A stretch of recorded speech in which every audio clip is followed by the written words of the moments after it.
Welcome to Episode 3. Today we enter the political drama, Chapter 3, the conference, and Keynes' famous judgment on the men who redrew Europe. What's so fascinating here is that we're really making a critical shift in perspective. Right, from the what to the why. Exactly. Our last deep dive was all about the technical, almost clinical reality of post-war Europe from Keynes' Chapter 2. Talked about the numbers, the reliance on trade, the coal distribution. The sheer complexity of it all, how Germany was this indispensable industrial heartland supporting, 67 million people? That was the what?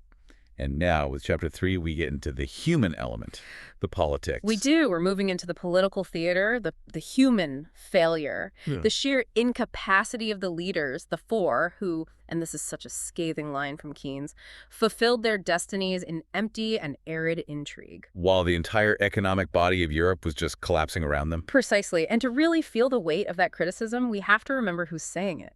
We need to confirm the author's vantage point. This isn't some historian writing 50 years later. No, not at all. This is the ultimate insider, John Maynard Keynes himself. Okay, so just how much of an insider was he? Well, his observations have this rare authority that really gives the whole work its punch. He was attached to the British Treasury, so he was deep inside the machinery of financial policy. So he knew the numbers inside and out. And more. He was the official representative for the British Treasury at the Paris Peace Conference. He was even a deputy on the Supreme Economic Council, right up to June 7, 1919. So this wasn't just a front row seat. Not even close. He was actively in the meetings that were trying to manage the physical distribution of food, coal, all the vital supplies across a dying continent. And here's where it gets really interesting for me. He resigned on June 7th, 1919. That's just a few weeks before the Treaty of Versailles was actually signed. He didn't wait. He didn't see it through. No. He pulled the plug because, and this is his own words, the hope for substantial modification in the draft terms of peace regarding Europe's economic problems could no longer be entertained. It's such a powerful act. It's an act of protest. But as history shows us, it was also a profound act of prophecy. It wasn't just a disagreement over some figures on a spreadsheet. Not at all. It was a realization that the political will to create a viable, a prudent peace settlement had completely vanished. He saw the impending train wreck, and he chose to walk away and, scream the warning from the outside. Rather than stay inside and be complicit in what he saw as a disaster. Exactly. He realized the political engine had just completely overpowered the economic facts on the ground. And that realization, that leads us right into the atmosphere he describes in Paris. It's a place that seems just utterly disconnected from what the world was expecting from it. Oh, absolutely. The world was looking to the Allies, and especially to President Wilson, for a settlement of justice and magnanimity. People wanted a real healing, a restoration of the broken current of life. The contrast is it's stark. It's almost theatrical. The world expected salvation. What they got was, in Keynes's word, a nightmare. A nightmare. And he describes Paris itself as a place where everyone there was morbid. Yes, and that morbidity came from the constant influx of information. The Supreme Economic Council, the one Keynes was on, they were getting almost hourly reports. And what were these reports saying? They were detailing the misery, disorder, and decaying organization of Central and Eastern Europe. These weren't abstract figures, they were desperate pleas. They were unanswerable evidence of the terrible exhaustion of their countries. Exactly. Reports about collapsing infrastructure, about famine, civil unrest, the total breakdown of trade. It was like being at the nerve center of Europe's dissolution. Yet the very leaders who were supposed to be solving this seem to have been, insulated from it? In a way, yes. They were in this hermetically sealed bubble in Paris, breathing this morbid air, but strangely unable to act on it. Keynes mentions that when he went back to London for a bit, the whole thing in Paris was just seen as a great confusion of its business. People in London were uninterested. Largely, yes. London was relatively stable. It was removed from the immediate chaos. They just weren't engaged with the existential questions being decided by the Big Four. And that dynamic is so revealing, isn't it? You have the technical experts, the humanitarian agencies, drowning in the details of the crisis. The sheer physical impossibility of keeping people alive in Eastern Europe. And at the same time, the heads of state are preoccupied with a completely different drama, an internal one. One driven by abstract resentments and, territorial calculations. They were focused on carving up the spoils, not rebuilding the machine. That sets the stage perfectly. The political heads were consumed by this sterile psychological drama, and it was completely detached from the physical reality of a continent that was literally starving and disintegrating. The political calculation overpowered any sense of economic prudence. So let's move into that climate, the climate of the conference itself. Because that atmosphere of resentment, of political intrigue, it leads us straight to the structural failure of the whole process. The psychological divide is really the key here. You had this core conflict between two opposing forces. Okay, what were they? On one hand, you have the ideal task, the thing that prudence and, frankly, enlightened self-interest demanded, Which was? to reestablish stability, to heal the wounds of the war. But the actual peace was dominated by something else entirely, something destructive. The desire to use their victorious power to just destroy Germany and Austria-Hungary. Systematically destroy them, yes. And in destroying the defeated, they were also destroying the very engine of Europe. Precisely.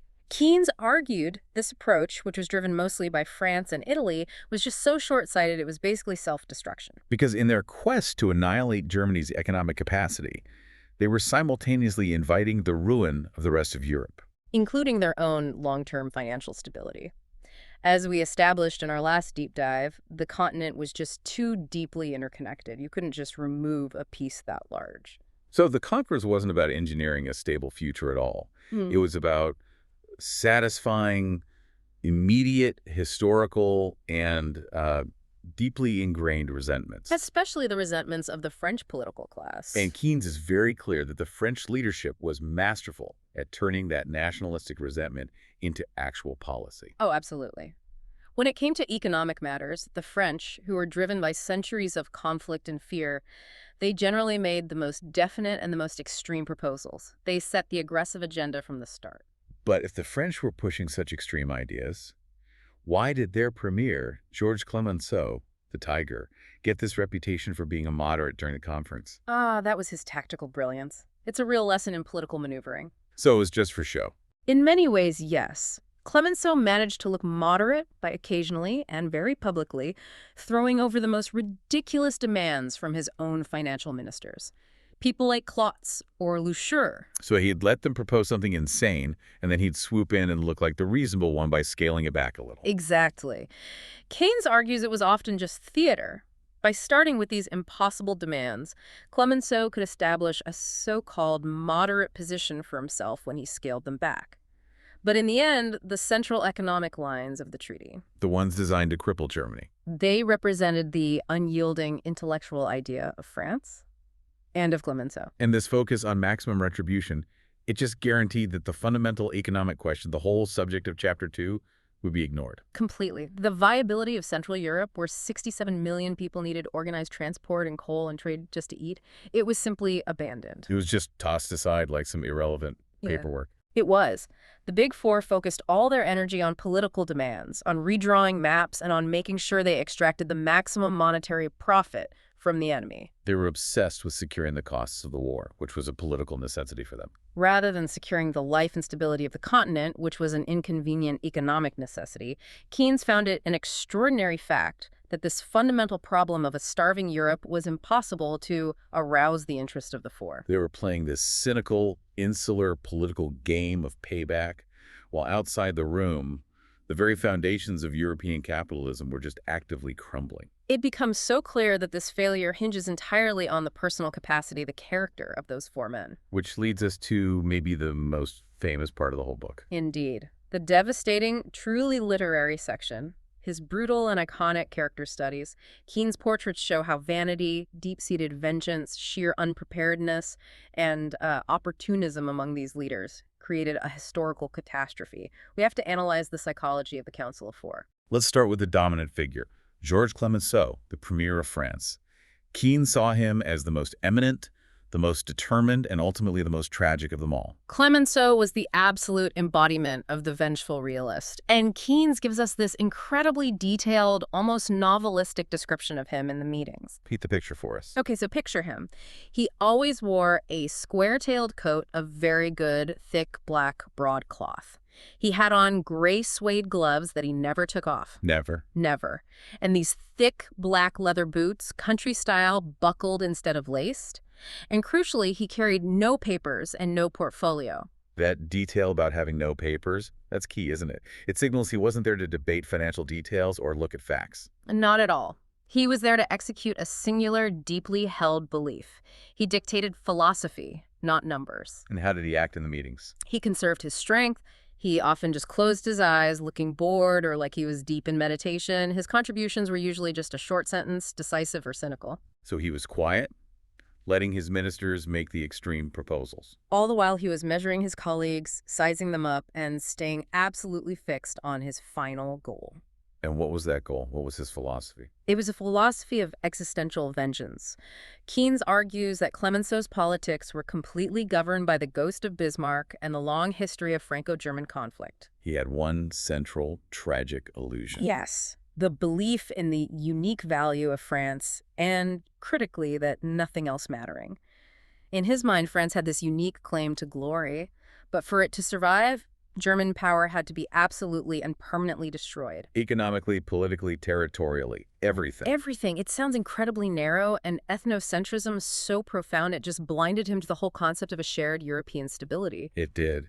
He believed the German only understands intimidation. Not generosity, not remorse, not the logic of mutual benefit. So in his view, there was no advantage in negotiation. The principles of his peace were simple. Dictate terms, strip Germany of its capacity, and make sure it could never rise again. Any hint of conciliation was just a weakness to be exploited. Exactly. He saw it as something Germany would just use to cheat France later on. So in his world, international relations weren't governed by treaties or laws. They were governed by pure power. Precisely. His philosophy had no place for sentimentality. The only real, reliable feelings were love and hate. His simple, unyielding aim was permanent protection against Germany. Even if that singular focus meant risking the economic ruin of the entire continent. And by extension, risking France's own long-term stability. He was prepared to drag everyone down, including his own allies, to make sure Germany was crushed. Clemenceau understood power. He did not understand economic interdependence. Okay, let's pivot sharply from that, from the cynical realist to the idealist.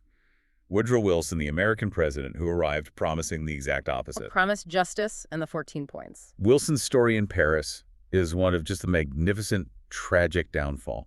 It really is. When he arrived in late 1918, his words, backed by the moral and financial force of the United States, they offered Europe this sudden escape from what everyone feared would be endless conflict and starvation. His prestige was immense. Unbelievable. Allied and enemy populations alike trusted him to deliver a settlement based on justice and magnanimity. Europe, starved and bankrupt, depended completely on America for food and for financial aid. He had prestige and a moral influence throughout the world unequaled. But Keynes' personal assessment of him, given the result, is just. It's devastating. The disillusionment Keynes feels is palpable. He insists Wilson was not a hero or a prophet. Or philosopher. Right, not someone capable of conceptualizing global restructuring. He was, instead, a generously intentioned man who just fundamentally lacked the dominating intellectual equipment to cope with the people he was up against. Specifically Clemenceau and Lloyd George. What does Keynes mean by dominating intellectual equipment? He means Wilson lacked analytical speed, he lacked technical depth, and he lacked the political dexterity to turn his abstract moral vision into practical, policy-driven reality. His core temperament, Keynes says, was theological or Presbyterian, not intellectual. Yes. He was a man used to issuing moral commandments from on high. He was very strong-willed and obstinate, but also solitary and aloof. And that aloofness led directly to a catastrophic lack of preparation. Total, utter lack of preparation. The president, the man who had delivered the famous 14 points, had no plan, no scheme, no constructive ideas whatever for how to apply them to the messy, horrifying, actual state of Europe. So he arrives as a pure idealist. But one who was, in Keynes' view, ill-informed as to European conditions.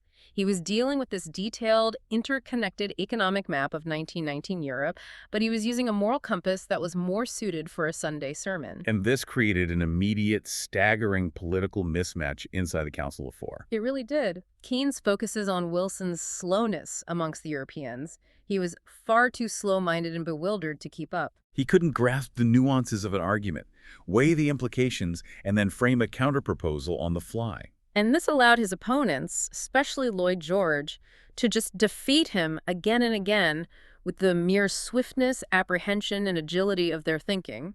The comparison Keynes uses is brutal.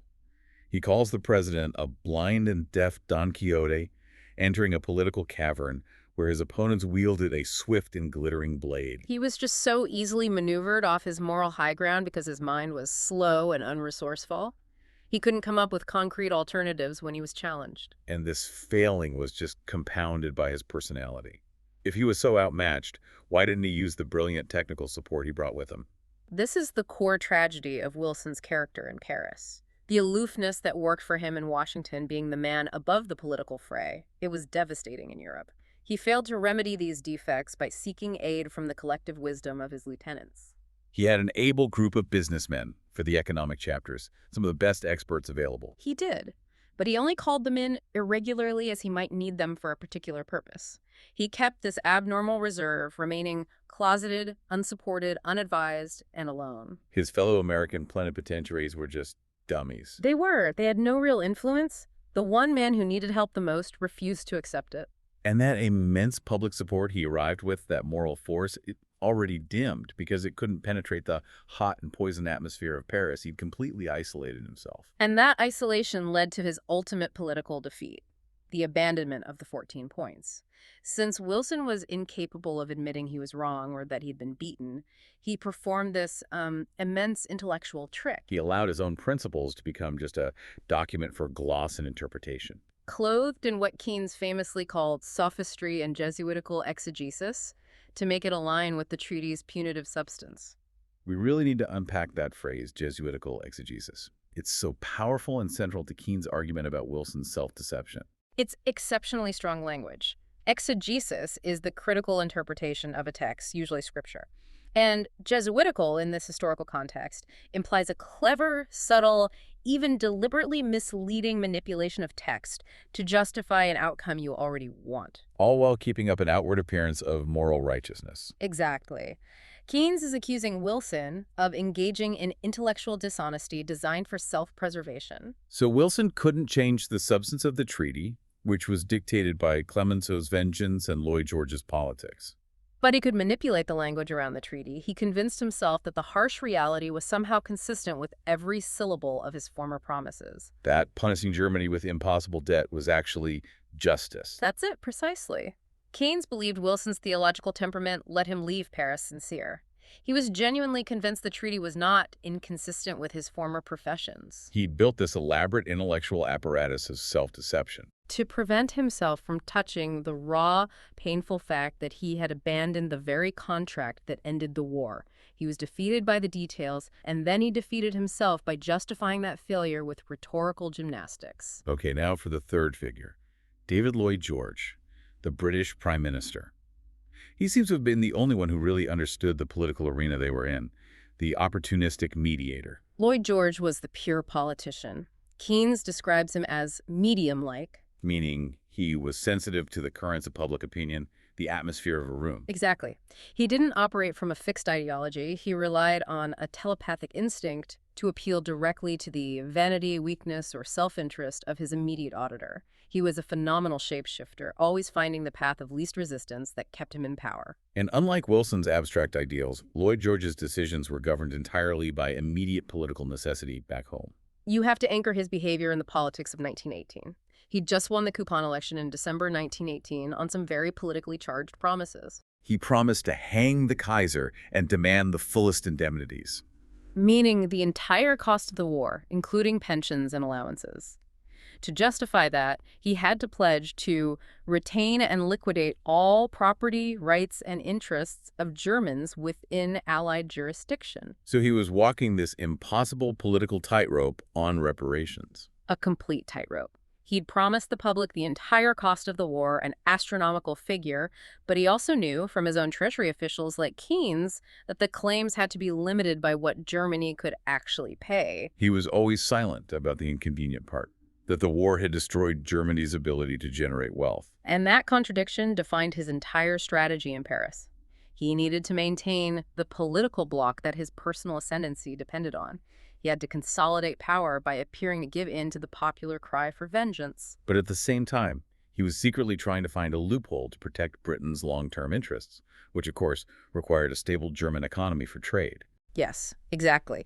He had to appear tough for the audience back home while being secretly realistic in the negotiations.